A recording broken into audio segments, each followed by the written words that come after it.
Hello aspirants, welcome to Kavish IAS, Converting Possibilities into Reality।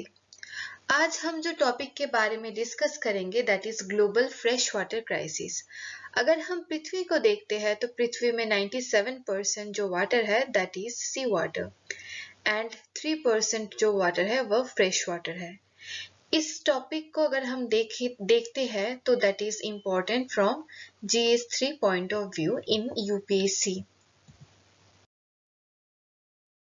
Video start करने से पहले हम बता देते कि हमारा 2 सेंटर्स कोलकाता में लोकेटेड है where we provide both physical classes and online classes. Students are also provided with study materials, monthly magazines and other necessary facilities are provided in our classroom courses. If you want, you can contact us in the number given below. Let's start our topic. United Nations water development report के मुताबिक 3.6 billion लोगों के पास proper sanitation facility नहीं है। 26% of the world population के पास safe drinking water भी facilities भी नहीं है। अगर हम इस वाटर डिस्ट्रीब्यूशन को देखते हैं तो यहाँ पे हम ये देख सकते हैं कि सॉल्ट वाटर टोटल 97 से 98% तक है और फ्रेश वाटर है 2%। इस 2% को भी अगर हम डिस्ट्रीब्यूट करेंगे तो वहां पे 87% आइस कैप्स में है, ग्राउंड वाटर 12% है, रिवर्स और लेक्स में फ्रेश वाटर बस 1% ही है। तो इससे हमें ये पता लग गया कि फ्रेश वाटर का डिस्ट्रीब्यूशन बहुत ही कम है और इसके लिए हमें बहुत अच्छे से इसको यूज करना है सो दैट हम यूज करने के बाद भी हमारे फ्यूचर जनरेशन इसको यूज कर पाए। अगर हम यूनिसेफ की रिपोर्ट देखते हैं तो यूनिसेफ ने ये बताया है कि 2025 तक हाफ ऑफ द वर्ल्ड की पॉपुलेशन वाटर स्कार्सिटी को फेस कर सकता है। चलिए अब हम देखते हैं कि ये जो फ्रेश वाटर है इसकी क्राइसिस क्यों पड़ी।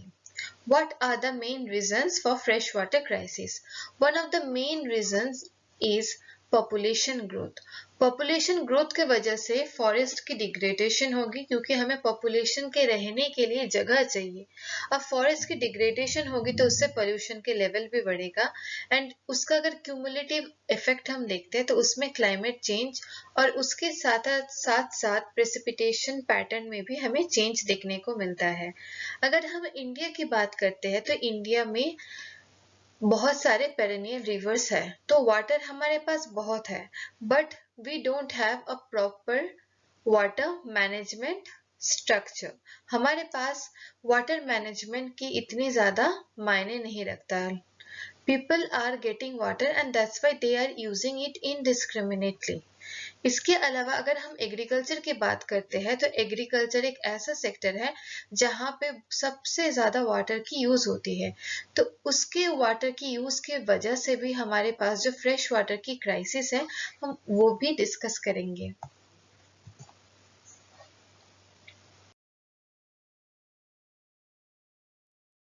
पॉपुलेशन ग्रोथ की बात करते हैं तो only 3% of the global water is fresh water. अगर हम इस ग्लोब को देखते हैं तो ग्लोब में 3% of the water is only fresh water.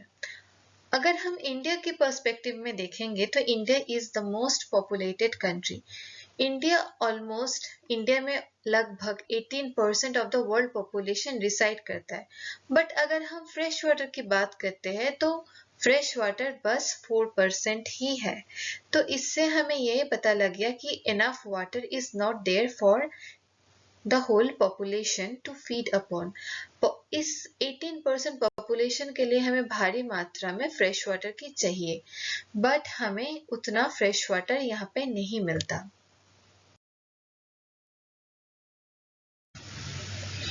इसके अलावा अगर हम पोल्यूशन को देखते हैं, अब पोल्यूशन का मेन रीजन क्या है? Forest degradation. फॉरेस्ट डिग्रेडेशन से एयर पोल्यूशन बहुत ज्यादा बढ़ चुका है। एयर पोल्यूशन एक ऐसा फिनोमिनन है जहां पे हार्मफुल फ्यूम्स जो कि इंडस्ट्रीज से रिलीज होता है वो एयर में जाके मिक्स हो जाता है। एंड इस एयर पोल्यूशन का एक सबसे बहुत बड़ा इम्पैक्ट है एसिड रेनफॉल। अब एसिड रेनफॉल के कारण हमारा जो वेजिटेशन है, हमारा जो मॉन्यूमेंट्स है, उसमें भी हमें डिग्रेडेशन मिलता है। जो फॉरेस्ट है, forest act as carbon sink. Carbon sink क्या है? एक ऐसा फिनोमेना है फॉरेस्ट का जहां पे वो कार्बन डाइऑक्साइड को कैप्चर करता है। एज अ रिजल्ट जो टोटल ग्लोबल कार्बन डाइऑक्साइड की मात्रा है वो कम हो जाता है। But with forest degradation this level is also decreasing. इसके अलावा एसिड रेन के वजह से वाटर की कंटेमिनेशन भी हो सकती है। जैसे कि आप लोग सुने होंगे SOx and NOx, these are air pollutant. इस एयर पोल्यूटेंट के वजह से जो एसिड रेनफॉल हो रहा है, अब सॉक्स एंड नॉक्स यही तो फिर से दोबारा वाटर में आएगा, तो ये क्या करता है, ये वाटर को भी कंटामिनेट कर देता है, जो कि we can not use it for agriculture या for drinking purpose. Climate change के साथ साथ हमें रेनफॉल में भी, प्रेसिपिटेशन में भी हमें डिफरेंस मिलता है। क्लाइमेट चेंज का सबसे बड़ा एग्जाम्पल है ग्लोबल वार्मिंग। इस ग्लोबल वार्मिंग के वजह से जो हमारे क्लाइमेट चेंज हो रहा है, इसके साथ साथ साइक्लोनिक कंडीशंस भी ज्यादा बढ़ रहा है। With increase in temperature the prone of cyclone to hit the coast of certain countries are also increasing day by day. अब साइक्लोन को अगर हम देखते हैं तो cyclone are occurring mainly in tropical countries. इससे क्या होता है, जो tropical countries के जो कोस्ट लाइन है, they are also getting hit, badly affected by cyclones. अब साइक्लोन्स तो खुद अकेला नहीं आता, वो क्या करते हैं, वो अपने साथ बहुत ज्यादा हेवी रेनफॉल भी लाता है। अब हेवी रेनफॉल की वजह से we always get flood. इससे क्या होता है, इससे एग्रीकल्चरल लॉस होने की चांसेस बढ़ जाती है। इसके अलावा क्लाइमेट चेंज के साथ साथ हमें प्रेसिपिटेशन पैटर्न में भी चेंजेस मिलता है। पहले जब हमारे जून जुलाई में हम जो पैटर्न देखते थे, अब उससे हमारा पैटर्न डिफरेंट हो रहा है। अगर ला नीना आ जाता है, ऑलरेडी क्लाइमेट चेंज के वजह से जो फ्लड है उसको और भी ज्यादा इंटेंसिफाई कर देता है ला नीना फिनोमेना। आप सुने होंगे दोनों फिनोमेना, एक है एल नीनो, एक है ला नीना। जो एल नीनो है वो क्या करता है, वो ड्रॉट लाइक कंडीशन को इंटेंसिफाई करता है, और जो ला नीना है it intensifies flood like condition.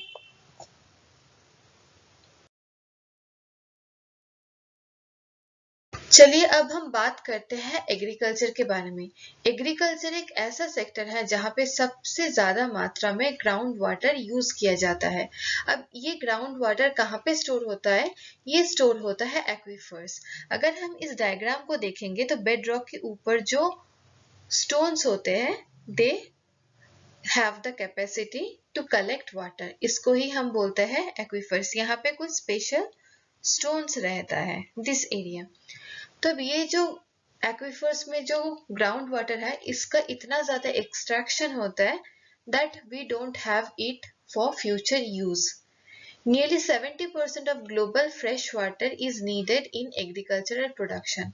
मतलब अगर हम ग्लोबल के वाटर देखते हैं, फ्रेश वाटर, ग्लोबल में कितना वाटर है, ओनली 3% वाटर।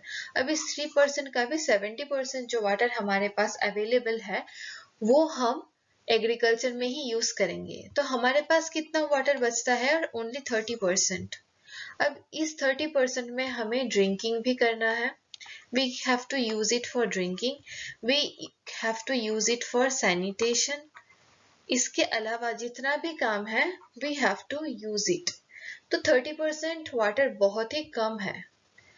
इसके अलावा अगर हम एग्रीकल्चर को देखते तो अभी एग्रीकल्चर में ज्यादा ऑर्गेनिक प्रैक्टिस नहीं होता। पहले ऑर्गेनिक फार्मिंग होता था हमारे एंशिएंट टाइम्स में। At that time we were not using anything chemical fertilisers. अब केमिकल फर्टिलाइजर्स के वजह से वाटर लीच होता है, एंड यहाँ से जो केमिकल फर्टिलाइजर्स लीचिंग होता है अलोंग विथ वाटर, ये कंटामिनेट करता है ग्राउंड वाटर को. And now when we are extracting this ground water, then this ground water is not fit for drinking. Nearly 60% of the Indian aquifers is moving towards critical case because हमारा इतना ज़्यादा extraction हो चुका है. Because of over extraction, there is only 60% जो water की जो aquifers होती है हमारे यहाँ पे, वो critical conditions में चला गया already. इसके अलावा अगर हम ट्रॉपिकल कंट्रीज की बात करते हैं, तो ट्रॉपिकल कंट्रीज डेवलपिंग कंट्रीज हैं, तो उनके पास इतना वाटर मैनेजमेंट सिस्टम इतना ज़्यादा अच्छा नहीं है. There is always inefficiency. We don't have proper infrastructure to store water. अगर हम इंडिया को देखेंगे तो इंडिया में बहुत सारे पेरेनियल रिवर्स हैं, so we do not face any problem. However, to store this water we lack infrastructure. इसके अलावा अगर हम इरिगेशन देखते हैं, irrigation is very much wasteful practice. जैसे कि आप एक नाम सुने होंगे, ड्रिप इरिगेशन. अब ड्रिप इरिगेशन में क्या होता है, water falls drop by drop. जैसे कि ये पेड़ है, तो यहाँ पे ड्रॉप बाय ड्रॉप वाटर आएगा. तो इससे क्या होता है, we can save the misuse of water. But there is always wastage of water, specifically अगर हम एग्रीकल्चरल पर्सपेक्टिव में बात करते हैं. इसके अलावा इंडिया में नहीं, इंडिया या बल्कि कोई और भी देशों में एक प्रॉपर वाटर की डिस्ट्रीब्यूशन भी नहीं होती. एक इम्प्रॉपर वे में वाटर डिस्ट्रीब्यूशन होती है. इसके वजह से भी वाटर मैनेजमेंट में इनएफिशिएंसी हमें देखने को मिलता है. अब तक हमने बहुत सारे ऑलरेडी प्रॉब्लम्स, कॉजेस देख लिया है जो कि ग्राउंड वाटर या फ्रेश वाटर क्राइसिस में पार्टिसिपेट करता है. अब हमें बस कॉज देखने से तो नहीं होगा. We should always think of mitigation. Being a civil servant और being a citizen, we should always think of mitigation strategies. तो मिटिगेशंस के बारे में हम जो देखेंगे, that is sustainable water management. Sustainable water management is that kind of system जहाँ पे आप वाटर यूज करेंगे but keeping it for your future generation. आप इतना ओवर यूज भी नहीं कर लेंगे कि आपके फ्यूचर जनरेशन के पास वाटर नहीं बचेगा. इसके अलावा ग्रे वाटर मैनेजमेंट में अभी बहुत ज़्यादा बढ़ रहा है. इससे क्या बेनिफिट होता है, जो ग्रे वाटर है, दैट इज जो वाटर आप लोग यूज करते हैं सैनिटेशन के लिए, तो दैट वाटर को हम दोबारा से रिसाइकल कर सकते हैं and it can be used. इसको यूज करने से क्या होगा, ऑलरेडी जो हमारे पास फ्रेश वाटर है हमें उसको यूटिलाइज नहीं करना पड़ेगा, because we already have recycled water which is very much beneficial process. इसके अलावा अगर हम मॉनसून देखेंगे इंडिया के, तो इंडिया के मॉनसून को हम दो तरह से डिवाइड कर सकते हैं. एक है south west monsoon, another is north east monsoon. ये दोनों मॉनसून के कारण हमारे बहुत ज़्यादा यहाँ पे रेनफॉल होता है. अब हमारे पास अगर अच्छा सा इंफ्रास्ट्रक्चर हो तो उस रेन वाटर को हम कलेक्ट करके उसको दोबारा यूज कर सकते हैं, जिसको हम रेन वाटर हार्वेस्टिंग के नाम से भी जानते हैं. इसके अलावा अगर हम एग्रीकल्चर की बात करते हैं, तो एग्रीकल्चर में हमारे यहाँ पे बहुत ज़्यादा राइस एंड व्हीट को इम्पोर्टेंस मिलता है, जो कि ड्रॉट रेजिस्टेंट क्रॉप्स में नहीं आता है. इनको बहुत अमाउंट में वाटर चाहिए फॉर ग्रोथ. बट अगर हम मिलेट्स देखते हैं, आपको पता है कि 2023 is known as year of millets. तो मिलेट्स को अगर हम देखते हैं, they are drought resistant crops. इससे क्या होगा, वाटर की रिक्वायरमेंट में भी कमी आएगी. जो हम वाटर यूज कर रहे थे एग्रीकल्चर में, वो वाटर को हम कहीं और जगह पे यूज कर सकते हैं. इसके अलावा इंडिया के पास और एक इनिशिएटिव भी है, that is action on water adaptation और रेजिलियंस. कंजर्वेशन ऑफ वेटलैंड को भी हम इम्पोर्टेंस दे सकते हैं. वेटलैंड्स एक ऐसा जगह है जो कि they have the capacity to hold the water for a long time. ये एक इकोटोन जैसा काम भी करता है. It is also known as ecotone, जो आप एनवायरमेंट के दूसरे चैप्टर्स में पढ़ लिए होंगे. तो अगर हम चेन्नई की बात करते हैं, चेन्नई में आजकल हम अर्बन फ्लडिंग्स देख पा रहे हैं। This is due to wetlands, क्योंकि उन लोगों ने वेटलैंड्स को कंजर्व नहीं किया एंड एज अ रिजल्ट उनके पास अच्छा सा मिटिगेशन स्ट्रेटेजीज नहीं है टू ओवरकम अर्बन फ्लडिंग। अगर हम रिवर लिंकिंग प्रोजेक्ट्स की बात करते हैं तो ये थोड़ा सा डिबेटेबल टॉपिक है। रिवर लिंकिंग प्रोजेक्ट्स में क्या होता है, एक रिवर से दूसरे रिवर को लिंक कर देते हैं। इससे फायदा होता है कि अगर एक रिवर में वाटर की कमी भी आती है, अगर पानी की कमी हो जाती है, तो दूसरे रिवर से वो पूरा कंप्लीट हो सकता है। बट इसका जो बहुत सारे इकोलॉजिकल डैमेजेस के लिए भी एक कंसर्न है। That's why this is a debatable topic. इसमें आप एग्जांपल लिख सकते हैं जैसे कि केन बेटवा रिवर लिंकिंग प्रोजेक्ट्स के बारे में। ऐसा तो दुनिया में कोई नहीं है जिसको कोल्ड ड्रिंक्स के बारे में नहीं पता। तो अब हम एक क्वेश्चन, जो एक केस स्टडी है, उसको हम डिस्कस करेंगे, जो कि कभी न कभी मेंस में पूछा भी जा सकता है कि कोल्ड ड्रिंक्स के साथ आप कैसे वाटर क्राइसिस को लिंक करेंगे। तो एक कोल्ड ड्रिंक्स बनाने के लिए तकरीबन हमें 3 लीटर्स ऑफ वाटर की जरूरत पड़ जाती है। तो ये जो केस स्टडी है, this case study is related to California. California में जो ये कोल्ड ड्रिंक्स की जो कंपनीज है, they had used water in such a great level कि वहां पे ड्रॉट लाइक कंडीशंस आ गया है। अगर हम कैलिफोर्निया देखते हैं, California is a place in USA. तो वहां पे जो फार्मर्स है, फार्मर के पास इनफ वाटर नहीं है for agriculture. There is drought like situation. क्यों हुआ? Because of this companies like Nestle, Coca Cola, PepsiCo, ये सारे जो कंपनीज है, they used municipal water for profit maximisation. अब कैसे इन्होंने प्रॉफिट मैक्सिमाइजेशन किया कि म्यूनिसिपल वाटर जो है, it was available free of cost. ये फ्री ऑफ कॉस्ट वाले वाटर को उन्होंने पैकेज्ड वाटर बना दिया। मतलब फ्री वाटर को उन्होंने बोतल में बंद करके पैकेजिंग करके वही वाटर को वो 10 रुपए में, 20 रुपए में वो बेच रहा है।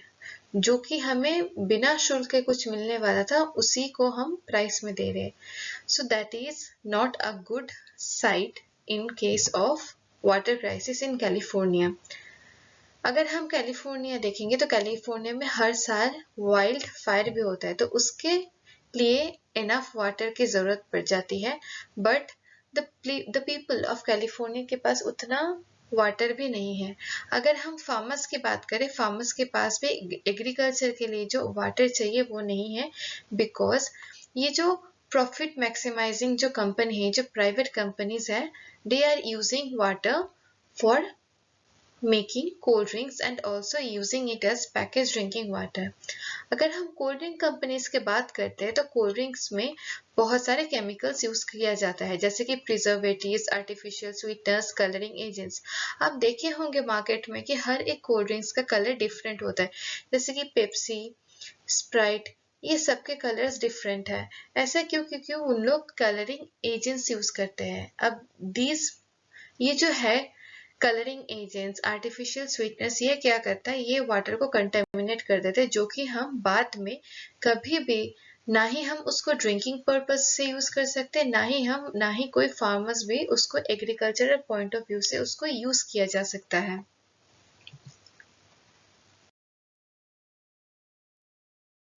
ये तो बात हुआ ग्लोबल लेवल में। अगर हम इंडिया के जो one of the most important example के तौर से हम देख पाएंगे, that is Chennai water crisis. Chennai is the capital of Tamil Nadu state, और तमिलनाडु स्टेट ईस्टर्न कोस्ट में एक लोकेटेड स्टेट है, जो कि नॉर्थ ईस्ट मानसून में सबसे ज्यादा डिपेंडेंट भी होते हैं। बट ये जो क्लाइमेट चेंजेस की कंडीशन हमें मिलता है, क्लाइमेट चेंज के वजह से प्रेसिपिटेशन यानी कि जो रेनफॉल है, प्रेसिपिटेशन के पैटर्न में भी हमें चेंजेस मिलता है। तो नॉर्थ ईस्टर्न मानसून से जो रेनफॉल होना था, उसका भी हमें डिफिशियंसी मिलता है।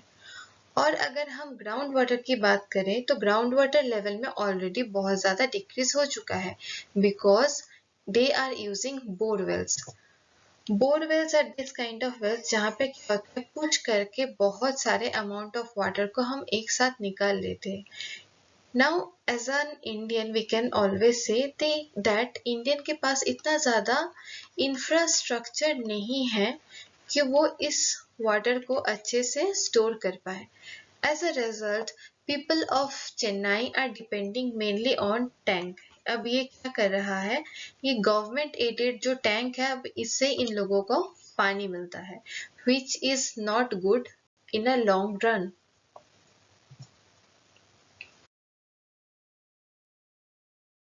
में सिर्फ तमिलनाडु ही नहीं, इसके अलावा हम राजस्थान, गुजरात जैसे स्टेट में भी वाटर क्राइसिस हमें देखने को मिलता है, क्योंकि क्लाइमेट चेंज की वजह से डेफिशिएंसी इन रेनफॉल हमें मिला है।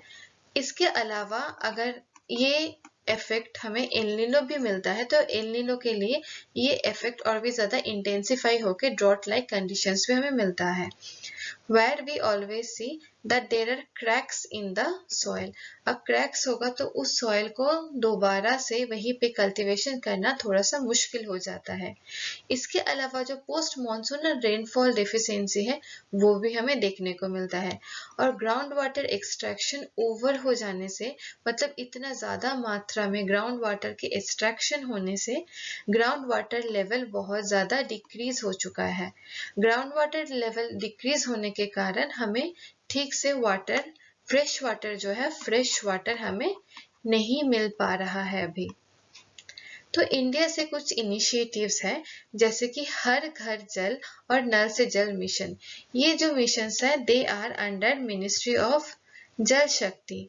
इसके वजह से हमें थोड़ा सा वाटर क्राइसिस को हम कुछ मात्रा से भी झेल पाएंगे, नहीं तो it would be much more difficult for farmers as well as for Indian citizens कि उनके पास पानी ही नहीं होगा।